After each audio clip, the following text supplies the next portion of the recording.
किसान साथीभाइहरू सम्पूर्णमा प्रकृति बचाउँ हजुर, कृषि आधुनिकीकरण गरौँ, आय स्रोत बढाउँ। नेपालबाट दिनका दिन बाहिरी जाने भन्दा केही विकल्प रहेन।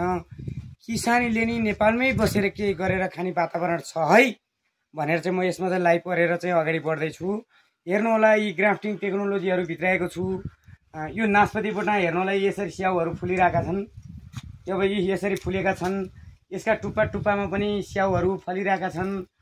प्रकृति बचाउँ, कृषिलाई आधुनिकीकरण गरौँ, नेपालमै बसेर केही गरेर बाँच्ने आधार छ है हजुर। हेर्नुहोस् त, यसरी फुलेका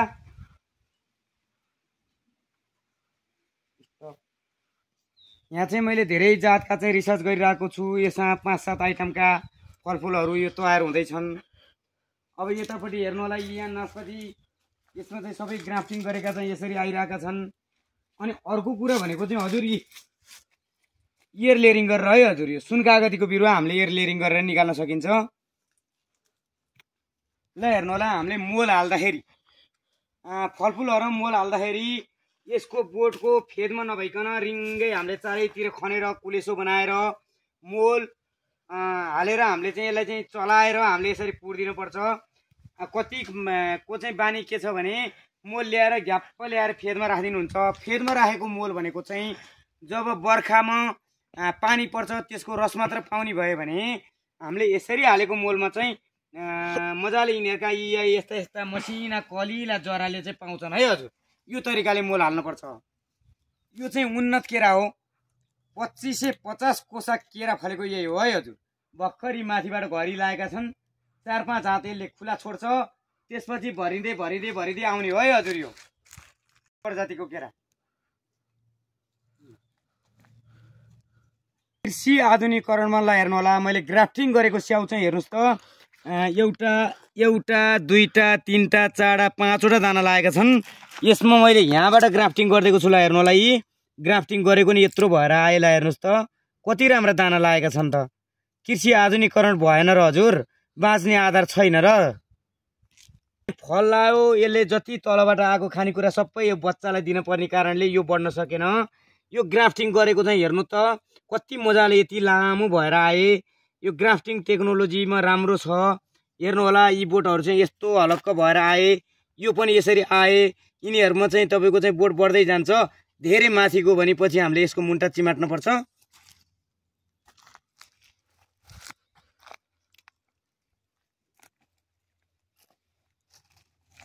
ग्राफ्टिङ गरिदिएको यो ठाउँमा यहाँबाट चाहिँ ग्राफ्टिङ गरिदिएको थिएँ। यतिमै दाना लाएर हेर्नु होला, यी फलै पो बसिसक्यो त हजुर। नासपति फुलेका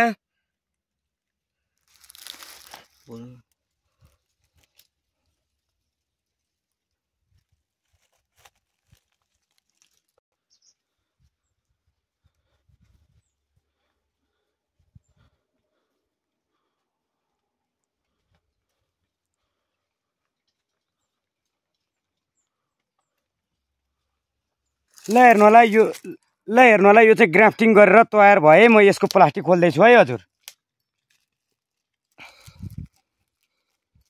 यो भित्र फुलिसकेका छन्, यसलाई खोल्न बितेको हो। ल हेर्नु होला, यी हेर्नुहोस् त कस्तो राम्रोसँग आएका छन्। यसरी यो चोरी हाँगा है हजुर। यो चोरी हाँगा चाहिँ राख्नुहुन्न है। यो चोरी हाँगा भएपछि यसका आँखा टुसाले सबै खानेकुरा खाइदिन्छ।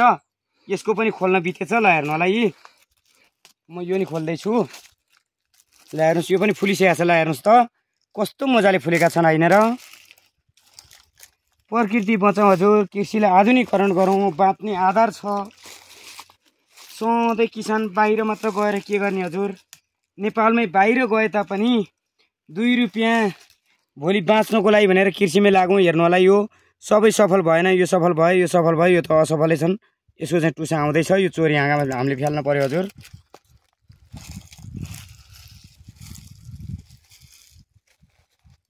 ल हेर्नु होला, यहाँ ल माथि फुल देखाउ त। यहाँ माथि हेर्नु होला, माथि ठ्याक्कै नासपति फुलिरहेका छन्। यहीबाट हेर्नु होला, यी स्याउ फुलिरहेका छन् है हजुर। ल हेर्नु होला, यसरी मैले सबैमा गोडमेल गरेका छु। यसरी हामीले मोल हालेर गोडमेल गर्नुपर्छ राम्रो फलाउनको लागि। यसलाई नि त खानेकुराको आवश्यक पर्छ। कतिले चाहिँ आउनुहुन्छ, ल्याएर लगाइदिनुहुन्छ, फलेन मात्र भन्नुहुन्छ। स्याहार सुसार नगरिकन त फल्दैन नि। माया ममता दिनु पर्यो, मोलजल गर्न पर्यो तब यो बोट पनि राम्रोसँग आउँछन् होइन र। मेरो स्वर सुकेको कारणले अलिकति स्पष्ट मैले स्वर नभएको कारणले अलि नबुझेको होला, त्यसमा म क्षमा चाहन्छु। कृषि आधुनिकीकरणमा हजुर हाम्रो खेर गएको रुखहरूमा चाहिँ हामीले घाँसको लागि रुख लाउँछौँ, त्यसकै फेदमा हामीले मरिच लगायो भने फल्दो रहेछ है हजुर। यो चाहिँ आँपको बोटमा हो, यसको फेदमा मैले मोलजल गरेर मरिच लगाएको। हेर्नुहोस् त 3 वर्षमा यस्तो मरिच फल्यो हजुर, प्योर मरिच। अब हामीसँग भएका चाहिँ घाँसको बोटहरूमा नि हामीले फेदमा यसरी कान्लामा भयो नि खाल्डो खनेर मोल लाएर मोलहरू हालेर हामीले यसरी फलाउन सकिन्छ है हजुर मरिच। यहाँ अगाडि नैबाट नजिकबाटै हेर्नु होला यी। ल हेर्नुहोस् त कस्तो राम्रोसँग मरिच फलेका छन्। ल हेर्नु होला यी जुत्ता लागेका छन्। यो त भर्खर 3 वर्षको बोट भयो। जब यो बोट बढ्दै जान्छ फल्दै जाने हो, यो लहरामा फल्ने जात हो, यो लहरा सुकेर जाने होइन। जति बोट बढ्दै गयो त्यति फल यसले चाहिँ दिँदै जान्छ है हजुर। ल हेर्नु होला यी यसरी स्याउहरू यसरी फुलिरहेका छन्। यता पनि मैले खोलिदिएको छु ग्राफ्टिङ। यो चाहिँ अलिकति एउटा चाहिँ अलिकति सुकेका छन्, यो बढी घामको हिटले होला। यसको फेदा हेर्नु होला यसरी मरिच लगाइदिएको छु। कस्तो मजाले भब्रा हालेर आएका छन् स्याउ।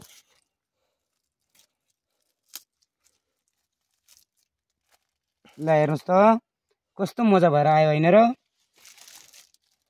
बाँच्ने आधार छ है किसान साथीभाइहरू।